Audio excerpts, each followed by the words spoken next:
Over a week ago, Donald Trump won a presidential election in the US, and it looks like Trump's Republican Party will control both houses of the Congress. What does this tell us about the transformations underway in the United States and how worried Ukrainians should be about the future of American aid? Well, this means that Trump will have substantial power in determining our national security policy, as he can expect in virtually all cases, not necessarily all, support in both the Senate and the House. So what does it mean for Ukraine's future aid, in your opinion? It's not clear.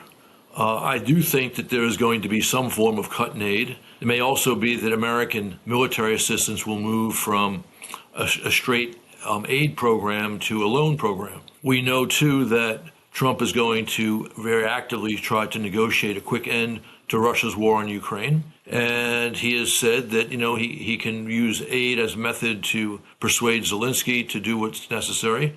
And he also said that he could persuade Putin to do what's necessary by offering to give Ukraine more weapons than it's ever received before. And I think we will see him move in that direction. I think we're already starting to see it happen.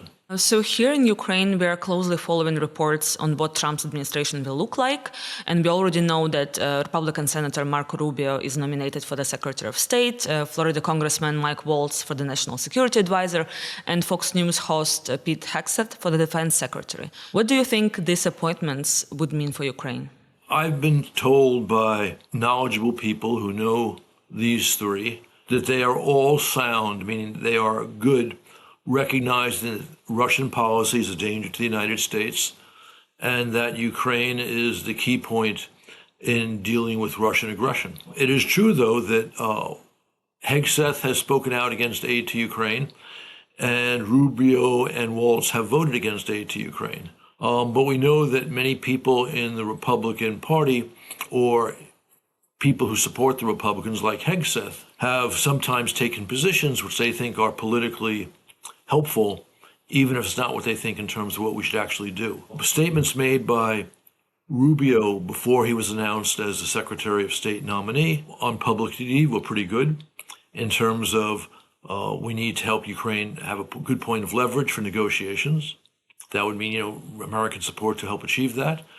And we've heard Waltz as well talk about the need to deal with the Russian threat, talking about the importance of increasing American oil and gas production, which will be bad for the Kremlin budget and its ability to support its military. So they have said positive things, but overall their public record is ambiguous, although, again, I'm told that they understand the need for us to deal with the Russian threat. And according to reports in Western media, Trump has already held a phone call with his Russian counterpart, Vladimir Putin, in which he allegedly warned against escalation in Ukraine and urged ending the war. But the Kremlin denies this phone call took place at all. What do you think is going on here? To be honest, I don't know.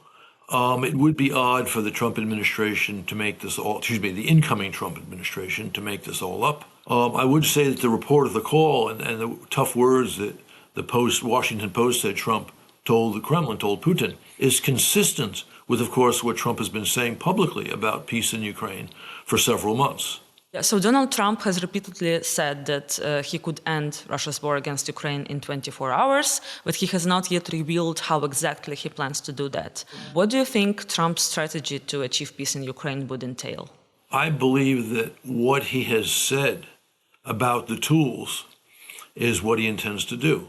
And we've already discussed that, meaning, he'd tell Zelensky, yes, I will work to make sure you are a secure and sovereign state, but you have to consider territorial adjustments. And he said publicly, to Putin that if you if you insist on continuing the war, I will arm Ukraine the way it's never been armed before. So I think that is the general approach he's going to take.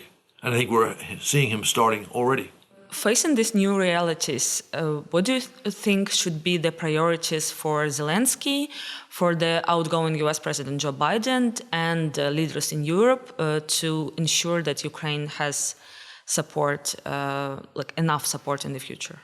I think we're beginning to see some adjustments in thinking in Ukraine.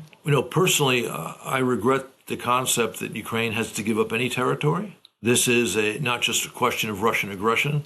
It's also a question of Russian major war crimes against Ukrainians in occupied Ukraine.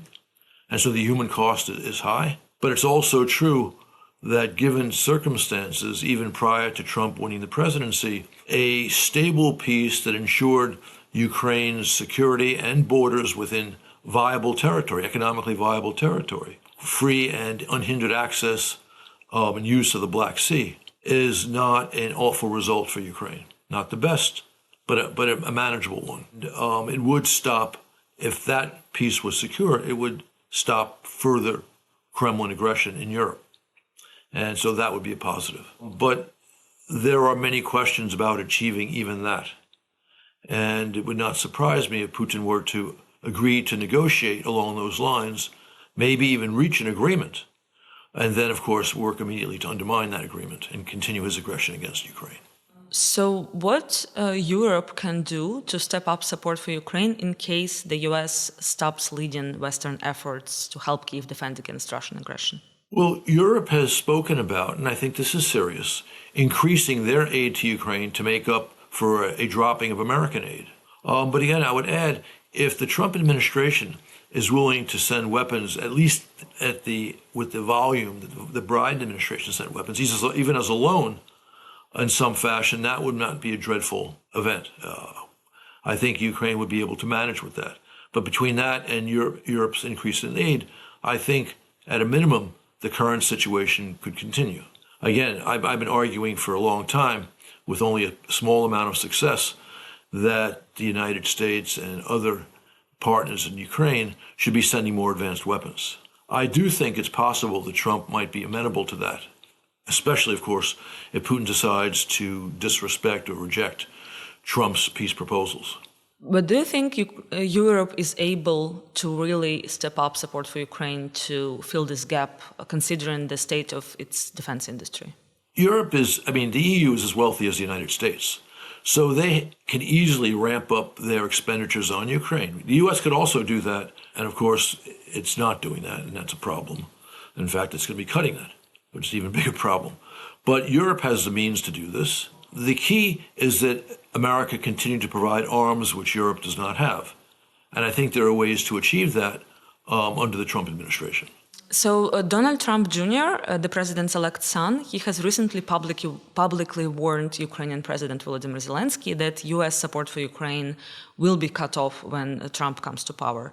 How can we understand this messaging? I do not think that Donald Trump Jr. speaks for his father.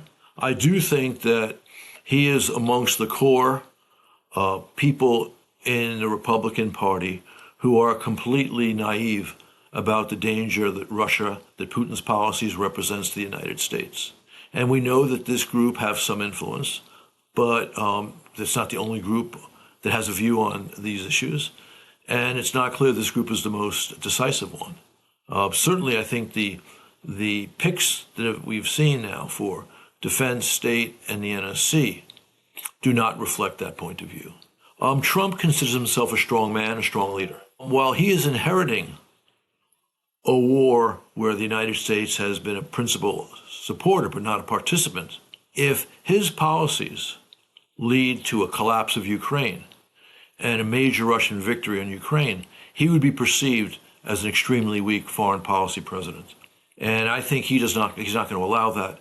And that's ultimately, I think, the best reason to expect sufficient and hopefully more than sufficient American support for Ukraine in this administration. Thanks for watching. Don't forget to subscribe to the Kyiv Independent's YouTube channel to not miss any future interviews like this. And if you want to see more high-quality exclusive content from us, please consider becoming a member of the Kyiv Independent by following a link in the description below.